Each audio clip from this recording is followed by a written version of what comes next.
Welcome back to episode 61, aka the Old Fart Speed Shop episode. That was my son. My son does graphic vinyl laying for a career, and I came home from work just before the beat shop, 3 weeks ago now, and he was in my garage and he told me to stay out while he put on the Old Fart Speed Shop.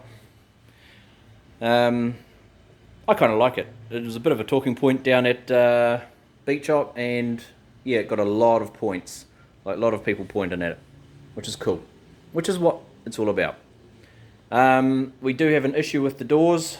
Obviously, I've said it in other videos, but this one here, the gaps are actually pretty good down the front.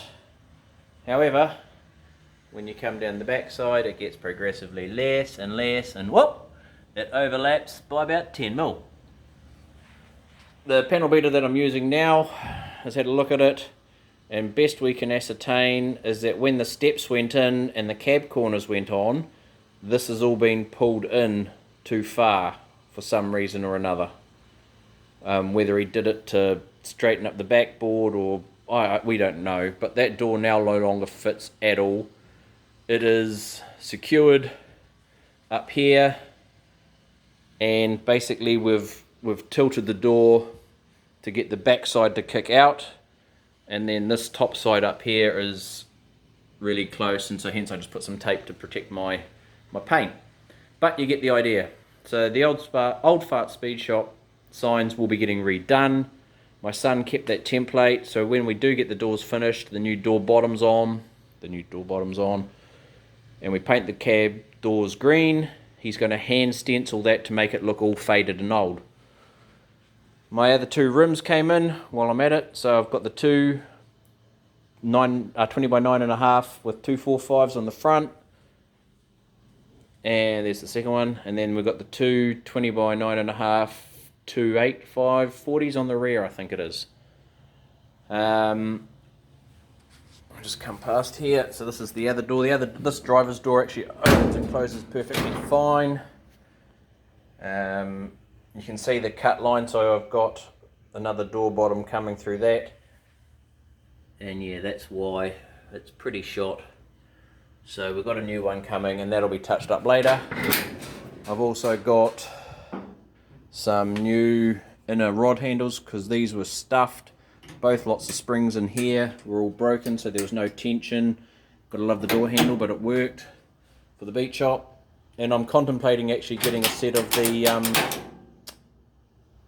normal locking one, so you just put the clasp and shackle or whatever it is in there, and then get rid of all this shit. But I don't know, they work. I didn't have any doors fly open at the beat shop, even though I was only holding it by that, and I was able to lock it and paint everything. So I've got new door barrels. So yeah, the truck ran, it didn't overheat. It ran poorly. The tuning the 2 days before, we have now identified what the issue was. It's actually in the idle control valve wiring on the Holley IAC throttle body, or 4150 style throttle bodies. They use a Chrysler type idle control valve on the back here, and you've got an A circuit high and low and a B circuit high and low, and that pin out for the GM is different to the Chrysler, so you've actually got to take two pins and reverse them around. I can't do finger marks like that. You know, turn two fingers around and make an east side. No, so basically I've got to rewire two wires. But rather than do it up there, because I can't figure out how to get the pins out of that connector there, while the car's up in the air, and we'll get to that in a sec, yes, the diff's out, we're going to take the two pins that go into the ECU under here, because the ECU is easy to dewire, turn those two pins around, effectively correcting the wires at this end up here, if that makes sense. And yes, the diff's out. So I already knew I had to do this. I've already done the sway bar bushes on the front, and the sway bar bushes on the back needed to be done. I don't think I could get much more mileage out of those. So yeah, they were pretty shot, clacking around. So I've got the sway bar bushes, and I think I have the two big trailing arm bushes there and there as well, and I think I might even have the ones for the lower control rod that runs under there with the camber plate on it too. So yeah, that's going well. Oh, and the only other thing we did for the beach hop, and I don't know if you've seen that or not yet, is we made a little farmer boy thing. We had a deck out the back which was around the pool, which exploded just after Christmas. So the deck's come down and we're filling it in.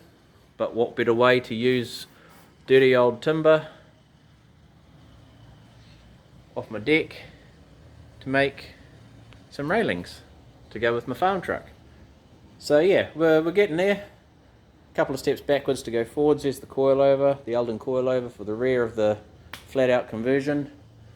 And I think that's about it for this update.